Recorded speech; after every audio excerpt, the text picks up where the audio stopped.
观众朋友们，大家好，欢迎来到一行港澳台的直播间，我是主持人薇薇。接下来，让我们有请今天直播的主讲人、副主任医师、中医资深研究人、身心医学开创者孙老师。孙老师您好。主持人好，观众朋友大家好。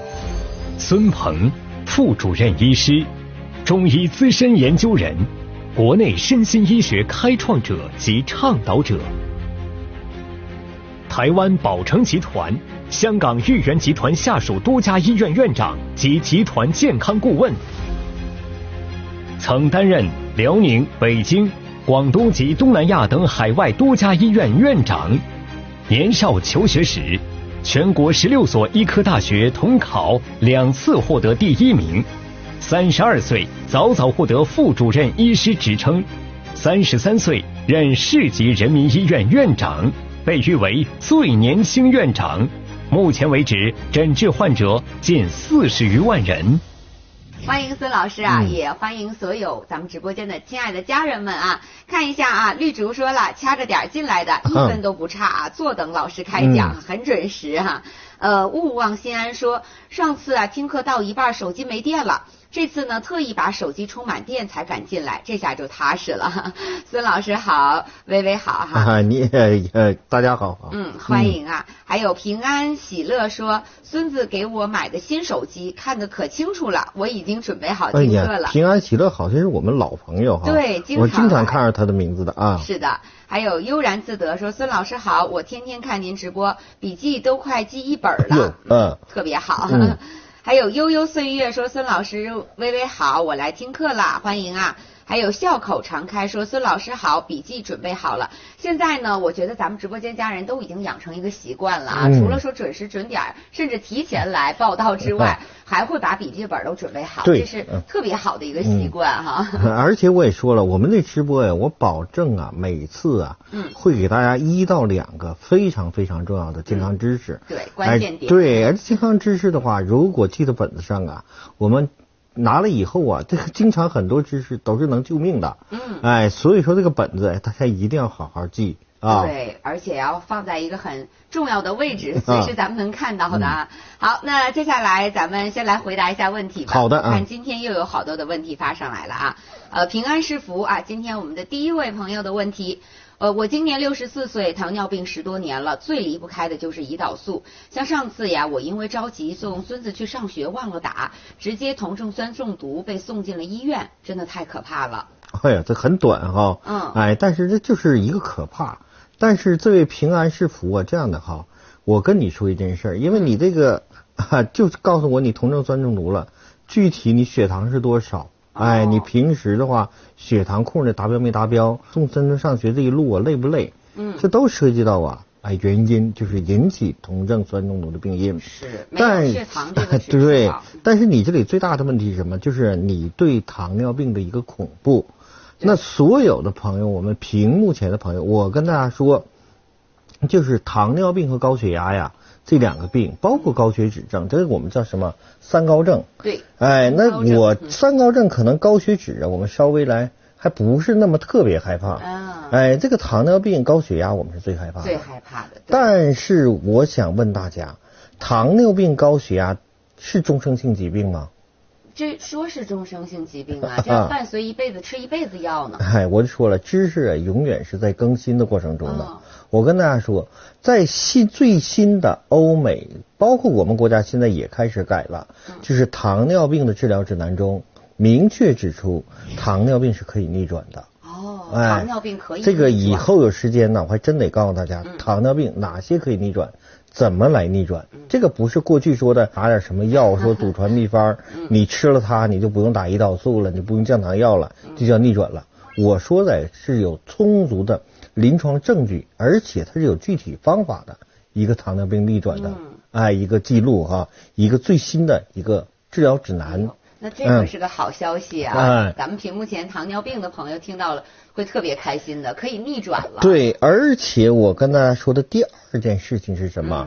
我们所有糖尿病、高血压的人，你要记住，这个在香港卫生署、世界卫生组织，包括我们卫生部，就是国家卫生健康委员会的网站上，都有这样的一个记录，就是糖尿病、高血压是什么？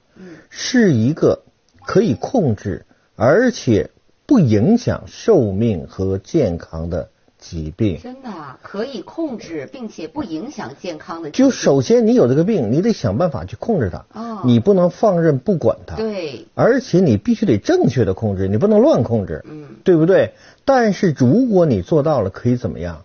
它是不影响我们寿命的一种疾病。这里边我给大家举一个最有意思的一件事情啊，我们大家说了，那得了糖尿病、高血压，不就会有心脏病，不会有肾损伤吗？怎么能不影响寿命、不影响健康呢？对呀。来，给我转过来跟大家说，大家来回答这个问题。我们都知道，香港啊是全世界人均寿命最长的地区。但是大家知道不知道，全世界人均寿命最长的国家是哪个国家？国家，当时您说3个，有一个是城市是日本的冲绳，然后国家是新加坡。对，那新加坡呀，我不作为例证，为什么？它人太少了。对，其实它也相当于对，它相当于一个地区，它现在城市都不算大城市，新加坡才200万人口啊，对不对？但是我说真正的大国家，你得拿出来呀，数据得有说服力，对不对？你咋得几千万，在全世界咋得排到前30名，200个国家你得前30名的这样的国家，谁的人均寿命最长？那我跟大家说是日本。是日本。哎，那我要再告诉大家一个数据，日本和香港这2个地方啊，分别是我们全世界高血压和糖尿病发病率最高的国家和地区。哇，发病率最高。香港的糖尿病是属于全世界排在前面的高发地区，而日本的高血压绝对是全世界的老大，但是它又是人均寿命最长的地区和国家。所以说高血压影响寿命吗？这么看的话不影响。糖尿病影响寿命吗？也没影响到，对不对？我就举个最简单的例子，大家这么对算一下哈。就是我们说了，高血压跟遗传有关，跟饮食有关，对，跟精神压力大有关，这是高血压最常见的，我们说最多的3个高血压的原因，对不对？饮食习惯，好吃盐的、口重的，容易得高血压，对不对？遗传，这是很重要的一个因素。再一个，平时精神压力大，熬夜的时候也容易得高血压。你这3个方面，大家我拿出来，遗传，日本人、香港人是不是跟我们屏幕前每个人是一样的？对不对？你都是一个人种，基因是没问题的，对不对？生活压力大，你能跟这2个地区比吗？他们压力特别大。你那压力叫生活压力吗？你看香港人过马路，你看日本人过马路怎么走？他那走路速度比你跑得快，对不对？你熬夜，那加班对于他们来说是常事啊，对不对？所以说呢，饮食上，香港的话，饮食有个什么特点？我们去过广东人都知道，甜食特别多。面食特别多，面食是什么？各种点心呐，这是香港饮食上一桌子，早茶、午茶、晚茶，你看桌上摆的什么？全是虾饺、包子、小笼包什么各种，对，全是面食，是的，全是碳水啊，而且饮食是偏甜的，所以说糖尿病最多。而日本呢，咸，我们吃过日本人的都知道，他那个酱油比我们咸盐都咸。对不对？日本人吃盐量是全世界曾经是排第1的，最高的，所以说他高血压最多。但是这2个又分别都是国家和地区的人均寿命第1，所以说你记住，高血压、糖尿病，你会正确控制，它不影响寿命，明白吗？所以说这位第1位朋友，你没有必要对糖尿病这么过度的关心、恐惧，我们要认真的对待它。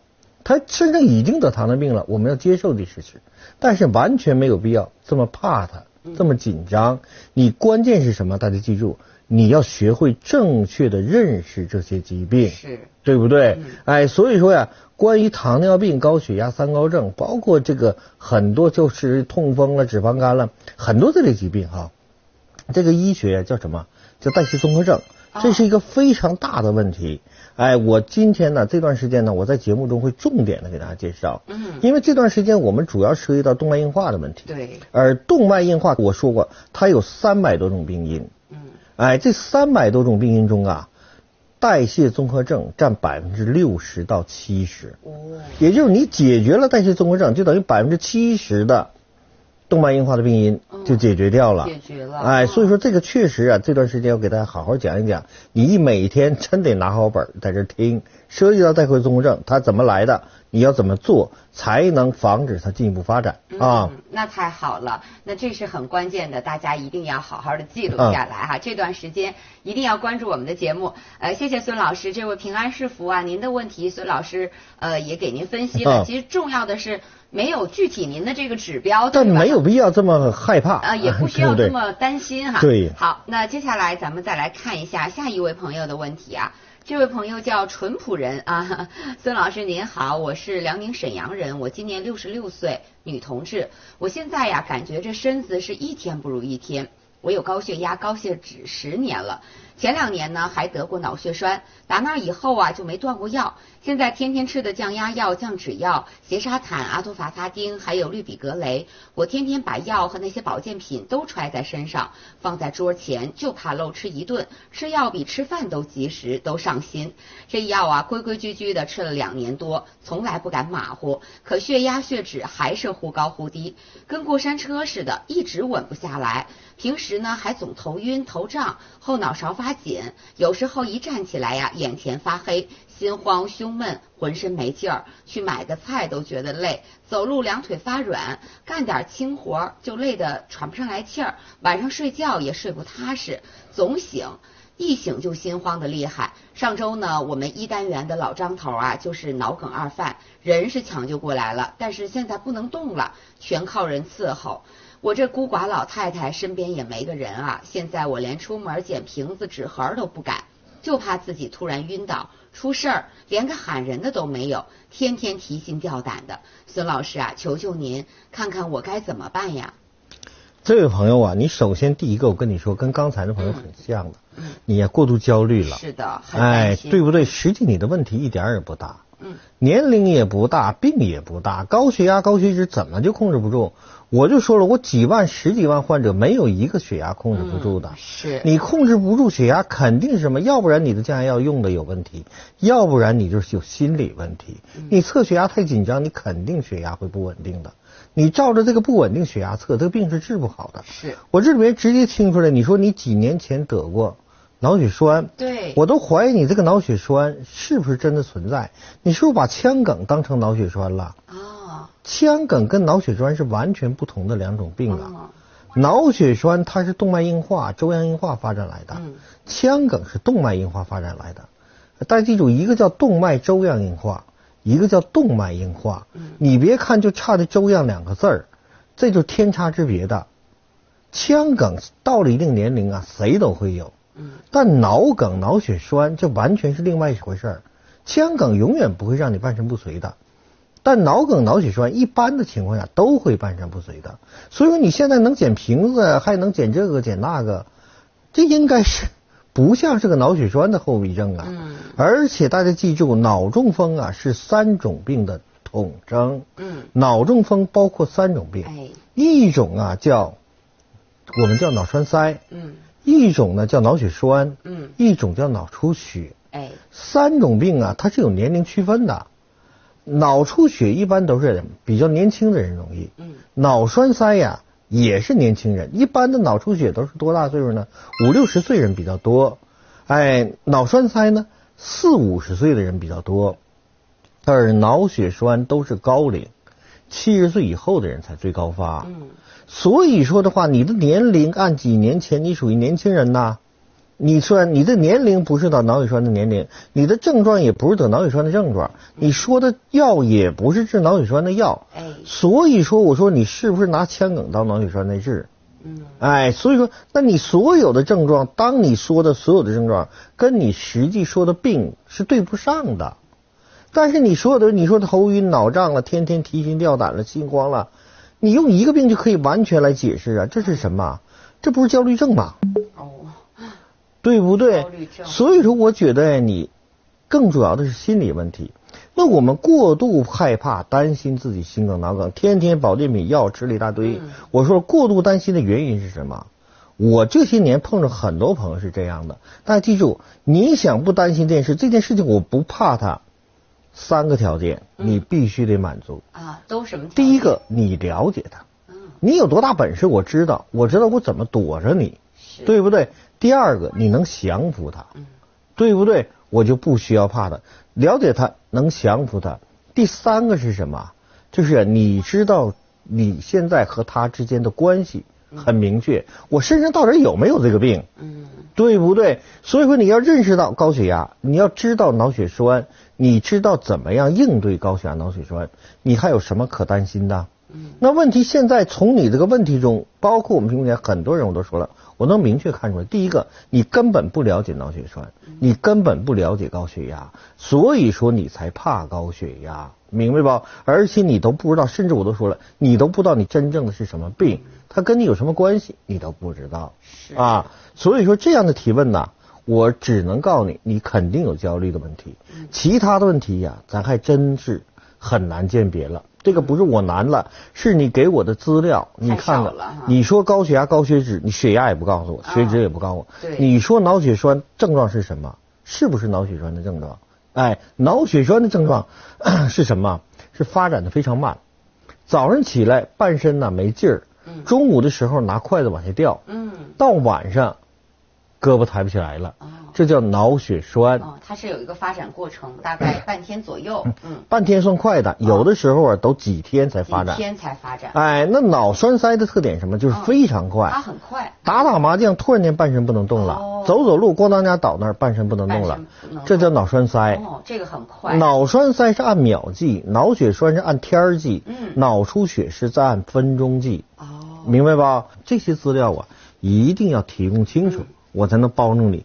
至于怎么治血脂，怎么对付血压，包括糖尿病怎么逆转，你这2天注意听节目，我在节目中会告诉大家的，肯定能找到你身上的答案。哎呦，那太好了，谢谢孙老师啊。那淳朴人啊，关于您的这个问题呢，孙老师也进行了分析啊。首先呢，不要太焦虑了，咱们要把心态放松下来。另外就是关于具体的您这几个病症呢，孙老师说因为没有详细的资料哈，可能不一定能完全的判断哈。对，很简单的，大家说的孙老师你为什么？你看看我说的那天跟大家说的动脉硬化的病因，他说了吗？没有。中间动脉硬化程度他说了吗？也没有。他只告诉我后面的结果。明白我说的意思吧？对。哎，你后面的结果你告诉我了，前面最关键的2个问题你都没说。没说。我怎么帮你？对不对？是的。好。那咱们也继续关注我们这2天的节目。孙老师说了如何来控制并且远离甚至逆转我们比较担心的3高的问题，也就是代谢综合症的问题啊，咱们节目当中会跟大家详细讲解的。好，那接下来我们再来看这位朋友啊，叫做平平淡淡。您的问题。老师您好，我今年48岁，男，查出糖尿病已经2年了。因为我自己还年轻，我就特别害怕，所以我特别小心，饮食控制的特别严格。像那馒头啊，我就敢吃1/3，我还上网查热量食谱，啥热量低我吃啥。我敢说呀，身边的糖友没有一个比我听话的。然后血糖控制的特别稳定，餐前血糖是5.7，餐后1小时血糖是8.8。检查血红蛋白是5.9，这些指标我都达标了，但是为什么还出现并发症了呢？我现在身上特别痒，尤其是2个腿痒得特别厉害，我还出现心脏病了，就半夜呀睡觉心慌，心脏病都能给自己疼醒了，必须坐起来缓缓才行，全身都是汗。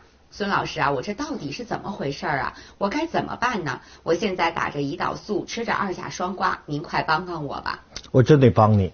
因为你今天如果不参加直播，你不提这问题，你随时甚至今天晚上你就会出危险啊！而且你这种危险呢是要命的。这么吓人啊！你半夜糖尿病人，尤其是血糖管理非常严的时候，大家想一想，你帮他想一想，他这个心慌是什么原因？是心脏病吗？我知道了，可能是低血糖吧。是低血糖啊？对，半夜的心慌不是心脏病。你是血糖降得过低了。哎，就有的时候啊，比如降糖降压呀，我会非常喜欢呢，让大家用西药的，很简单很明确，也便宜也方便。但是呢，我还是盼很多朋友啊带一些中药一起用。你比如在香港这种情况呢，肯定他会建议你用血净方。为什么？因为这是理念的关系。西医啊，我控制血糖血压怎么控制？我就是降，对不对？你有没有一种西药又可以升血压又可以降血压？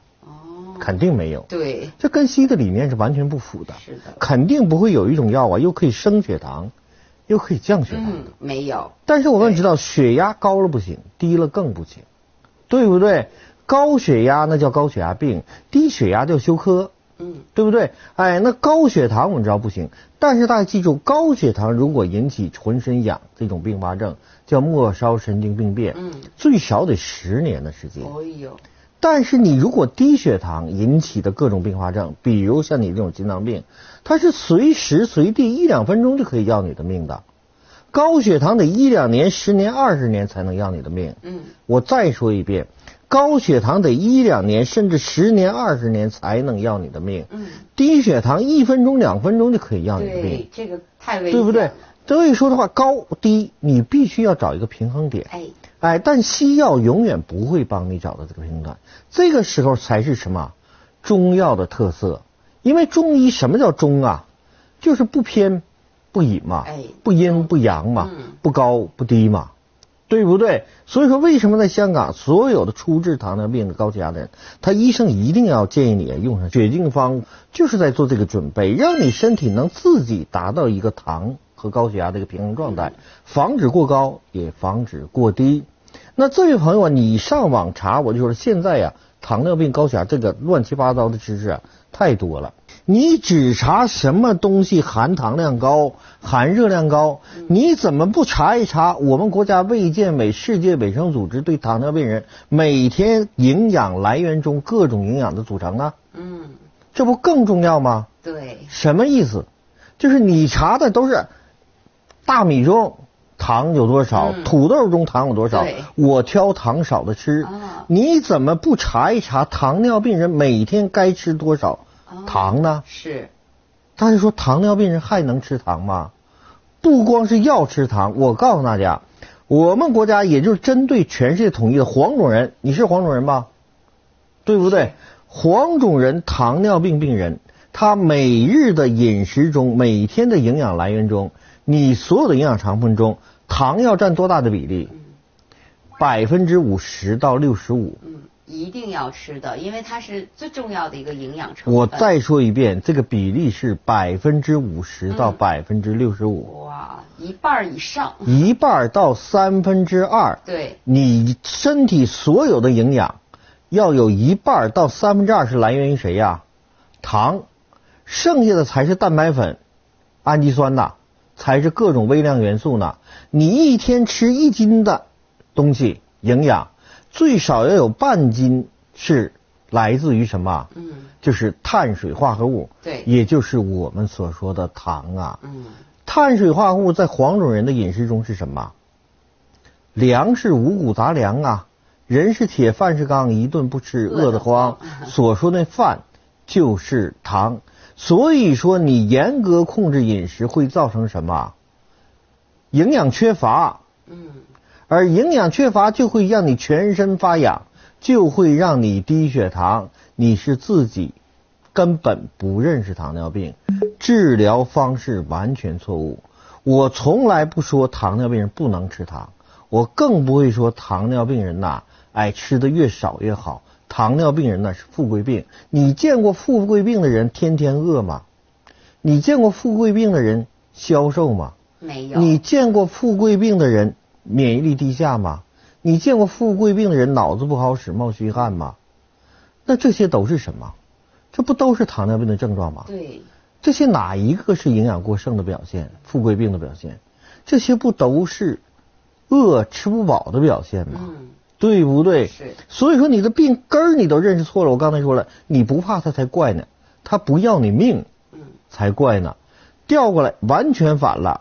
到底如何正确认识糖尿病，包括刚才说的高血压，我如何做到啊，别让它影响我的健康，影响我的寿命。对，我休息一会儿再跟大家说。好的，那孙老师您先稍事休息一下，我们一会儿再回来。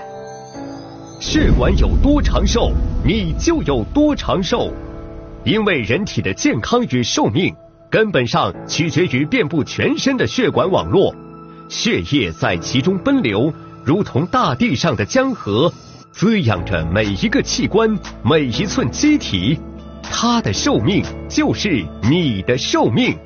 然而，这条生命之河正面临无声的威胁，血糖、血脂、血压的悄然升高，像3把软刀子般侵蚀着血管的寿命。高血糖让血液变得粘稠，如同河水中掺入糖浆；高血脂让坏胆固醇像淤泥般沉积，悄悄堵塞通道；高血压则如汹涌暗流，日夜冲击，让血管壁伤痕累累，日渐僵硬。不知不觉中，血管失去了柔软与弹性，变得又硬又脆，这就是动脉硬化。你的生命河流正在悄悄硬化。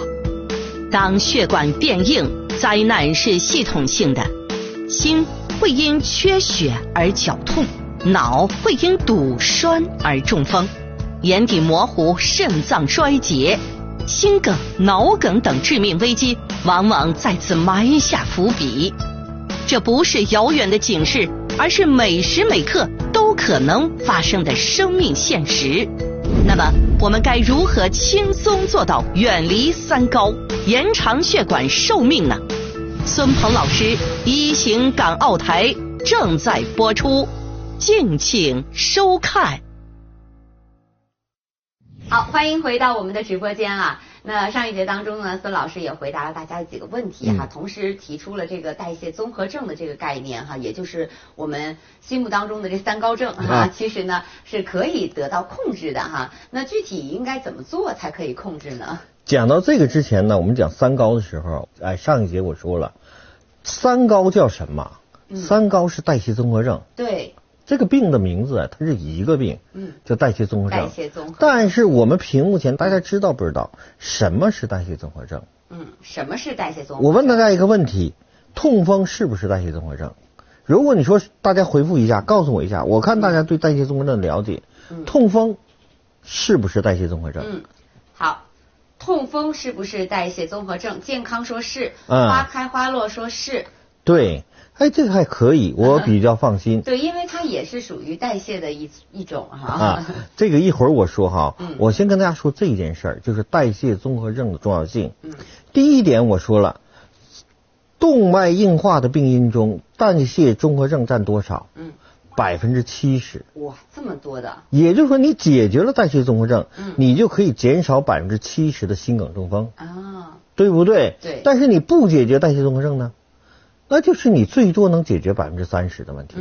是的。所以说这就决定你将来你的高血压、糖尿病最后会不会影响你的心脑健康的核心点是什么？你有没有处理代谢综合症？对。而且第二点，我跟大家讲一个我对代谢综合症认识啊，其中有一次很重要的触动，开始对它有点印象，但印象不是特别深。什么时候呢？就是香港卫生署啊，它在推广血净方的时候，因为血净方在香港啊使用是相关部门统一推广的，为什么？减少心脑肾损伤，减少中风心脏病的发病率，减少我们说了医保费用的支出，减少瘫痪的人群，减轻社会负担。他推出血净方，在推血净方的时候，他特地强调了血净方对代谢综合症的预防和治疗效果。而且在这里反复强调是什么呢？我印象很深，他写的是什么？就是有控制好代谢综合症，就证明你可以明确的提高心脑血管疾病人的寿命和生活质量。真的。不控制代谢综合症，那心脑血管疾病人治疗费用将逐年增加，每年都要增加，病景越长，你花的钱越多，对，身上的病会逐年增加。致死率、致残率会逐年增加，3个逐年增加，就是说你想控制代谢综合症，问题就解决；不控制代谢症，就会出现3个增加，费用支出逐年增加，死残人数逐年增加，发病人数逐年增加。但是3个逐年怎么来控制？就是代谢综合症的控制。而代谢综合症当时全是到现在也是有效的治疗方案，最好的组合，公认的就是香港的血净方。所以说这也是了解血净方的时候，了解了更多了代谢综合症的意义概念。所以在讲代谢综合症概念的时候，我今天先跟大家一个问题：大家说糖是好东西还是坏东西？我问过无数次了，你不应该再打错了。对，哎，我问不很多朋友说你天天记笔记嘛？那我这肯定说过，糖是好东西还是坏东西？别打错啊！对，糖到底是好东西还是坏东西呢？你要答错了，我会很伤心的。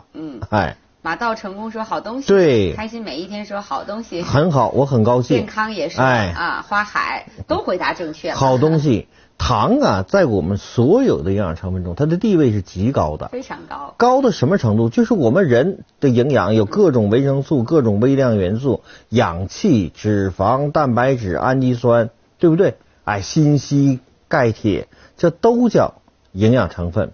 那所有的营养成分中，我说了，糖如果说它是第二重要的，没有一个营养成分敢说自己是第一重要的。哎，为什么？因为我们身体的每个细胞，只要你想活着、想动，你就离不开糖。糖是我们人生命的能量。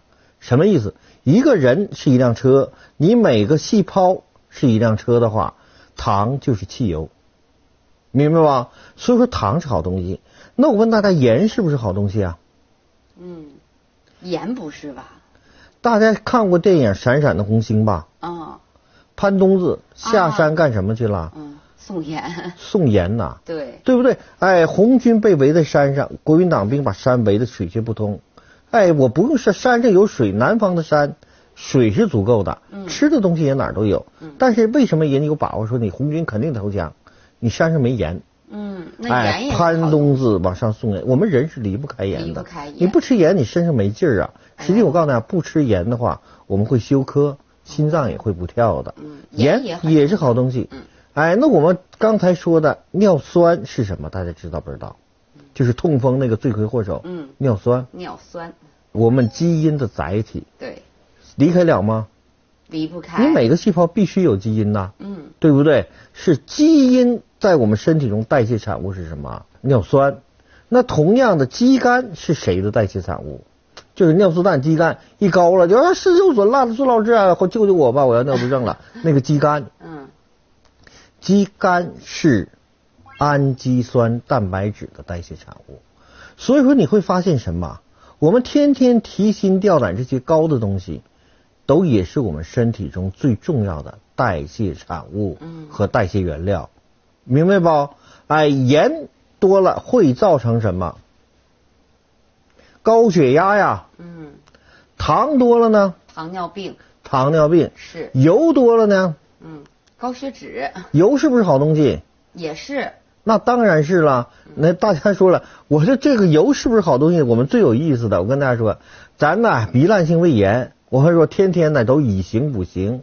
那微微，我们所有朋友大家想一想，你糜烂性胃炎、萎缩性胃炎，你以形补形，你应该吃什么？吃胃。你应该吃猪肚牛肚啊。对。对不对？你脑萎缩了、腔梗了，你应该吃什么？吃脑子。你应该吃猪脑子、牛脑子，对不对？哎，那你心脏病说心脏功能不好、营养不全，你不应该吃猪心、牛心吗？这些东西你敢吃吗？觉得油脂太高了是吧？那你到底是油脂高了还是油脂少了？对不对？都是矛盾呐。我说糖是好东西，你低血糖人消瘦没劲儿，你到底是糖多糖少？对。我告诉你都是少了。但为什么我们又怕化验它多？因为你的代谢出问题了。什么叫代谢？新陈代谢。我们身体每个细胞要不断把外界的东西拿来，这是新进到你身体里的，对不对？变成你身体的东西。你吃鸡肉、狗肉，最后要变成你的人肉。这个肉是新来的，新的营养，这是新怎么样？新的东西怎么样？哎，新的东西留下来。陈旧的呢？你要把它排出去。这叫新陈代谢。对。哎，你新的东西用不了，旧的东西排不出去，是不是代谢出问题了？所有的营养品，所有的营养元素，一个一个最后都出问题了，叫代谢综合症。不是一个糖的代谢，一个盐的代谢，你是所有的代谢都出问题，只不过是有先有后。所以说大家你会发现一个非常常见的例子，血糖高了，血脂就会高，血脂高了，过2年血压就会高，血糖高了，肚子大了，尿酸就会高，尿酸一高，你最关注的是会不会痛风，我更关注你什么时候得糖尿病。你会发现这些个病是不是滚到一起，最后会一起来的，对不对？因为实际它就是一个病，这个病是代谢综合症。代谢综合症占所有心脑血管疾病病因的多少？70%。所以说你要想预防心脑血管疾病，预防动脉硬化，代谢综合症是必须解决的一个问题，明白吧？而代谢综合症要解决这个问题上，你就首先要知道它不是一个营养成分，是所有的营养成分都需要注意的。你糖尿病人饮食中你注意糖的摄入量了，盐你随便吃能行吗？不行，对不对？而且我们大家说我一滴糖都不吃，我一口糖都不吃，我甚至连淀粉，只要这个东西有糖我都不碰。我们日常生活中中国人饮食中含糖量最高的是谁呀？大米白面嘛。我们很多糖尿病人为了降血糖，大米白面都不吃了，就跟糖彻底绝缘了。我问你，血糖降下来了吗？也没有。我们大家那些胆固醇高的人，什么胆固醇都不吃，鸡蛋黄都不吃了，你胆固醇降下来了吗？都没有啊。为什么？哪里来的？血里的胆固醇哪里来的？血里的糖哪里来？你不吃，它怎么还有这么高的？合成来的吧？你自身营养转化来的。大家记住，我们人呢，他有一项非常健全的一套代谢模式。这套代谢模式干什么？保障你活着。你能改变它吗？改变不了。它在才能保证你活着，它不在你就死了。新陈代谢是你生命第一标准，就是你人要喘气儿，你人要吃喝拉撒，才能证明你人是什么活着的。你一个人喘气儿还在，吃喝拉撒不知道了，得往血管里打了，那不叫植物人吗？对不对？所以说，那我要问大家记住哈，当你不吃糖的时候，我们身体会怎么样？它会优先把你吃的所有的营养转化成糖。我们身体自己有一套转化程序，这套转化程序会怎么样呢？它会按照你身体需要的先后顺序，把你吃的东西进行转化。举个例子，你比如说你不吃糖，但我们身体最重要的营养是糖。对，你吃什么呢？你那家伙可讲究了，蛋白粉、鸡肉，全是粗粮，就吃荞麦。我吃荞麦面，我吃全麦、小麦。我说你为什么要吃荞麦、全麦、小麦呀？你为什么不吃大米白面呢？你告诉我说，因为大米白面淀粉含量高，我吃的粗粮人家说了，纤维素高，同时更关键蛋白质含量高。我吃蛋白质，我吃纤维素，能干什么？减少糖分的摄入。你知道不知道，在你不吃糖的时候，你吃的所有的蛋白质最后全在身体中转化成糖了。你高的糖就是这么来的，明白吧？所以说的话，代谢综合症用饮食来控制，我告诉你能影响多少。就是我通过饮食来控制我的糖，控制我的血脂，控制我胆固醇，能使你的血脂胆固醇改变多少？我告诉大家，15%，剩下的85%全是你自身合成的。所以说最关键的问题是你解决如何改变你的代谢模式问题，而不是我这个不吃那个不吃，我排这个减那个。你不吃的全是好东西，你排出去的全是有用的东西，都是你最缺的东西。所以说代谢综合症的治疗，第一个占你70%的动脉硬化的预防的分中，更主要什么？你治它，你的病就会越来越少。你不治它，你肯定病越来越多。你今天血糖的问题出现了，明天尿酸的问题，后天就是油脂的问题，你将来就三高症来了。三高症怎么来的？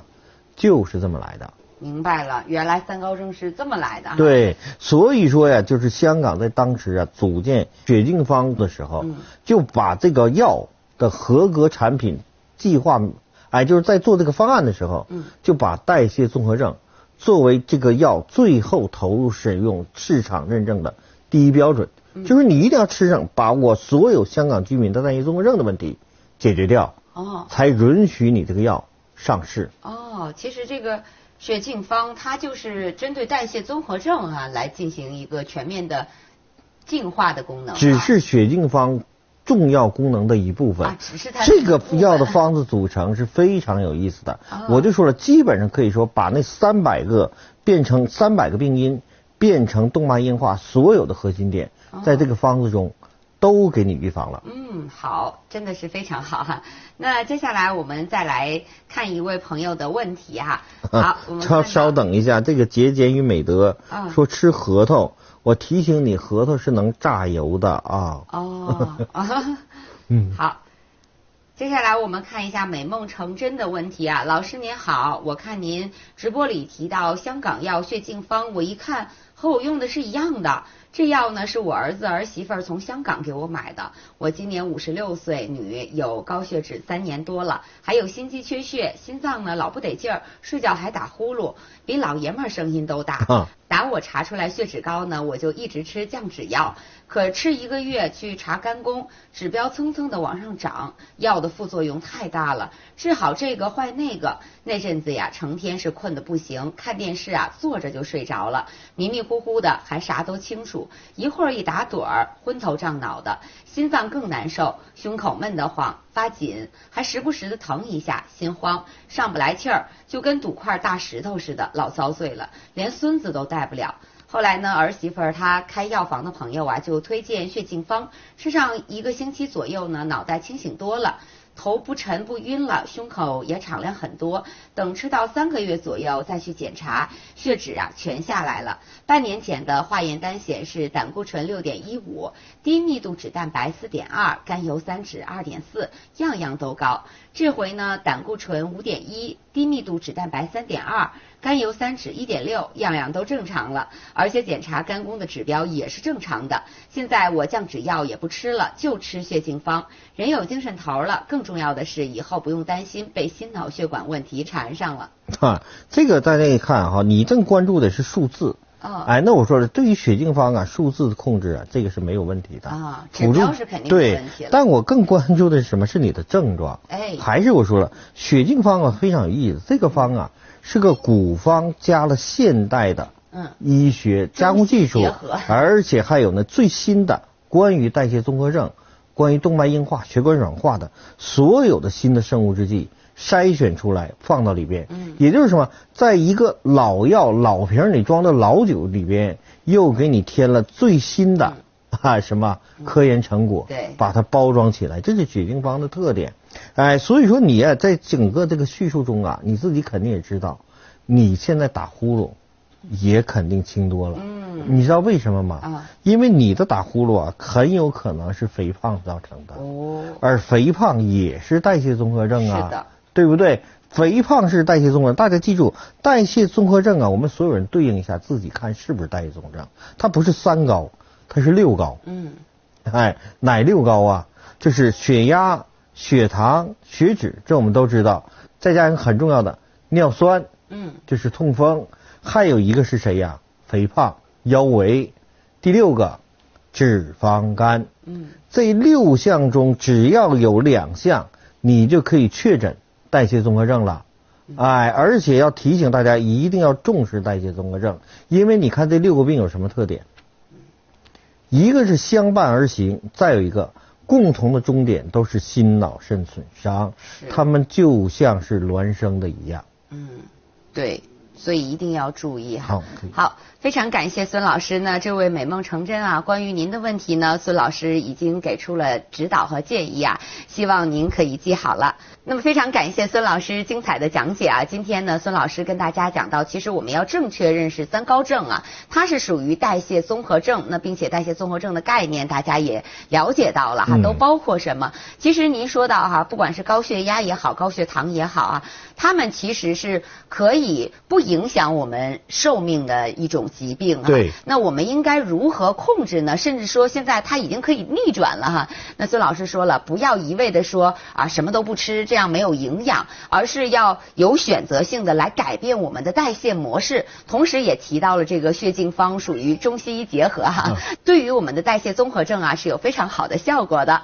好，那时间过得很快呀，今天的直播呢就要跟大家说再见了。如果您还有什么健康方面的疑问，需要孙老师帮助的话，一定要积极的参与到节目中来。好的，今天的一行港澳台直播节目就跟大家说再见了，我们明天同一时间再会。好，再见。